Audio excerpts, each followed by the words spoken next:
香港每日樓市點評2026年5月5日，新盤市場熾熱，豪宅市場趁機登場。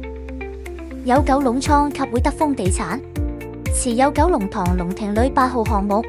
正式命名為 The Monet。物業坐落於九龍塘龍庭里8號的全新超級豪宅項目，分3期發展，共設4座分層住宅，提供133個專櫃單位，並設九龍頂級豪宅中罕有的專櫃私人會所及夜大園林。最近九龍區豪宅市場亦錄得高價成交。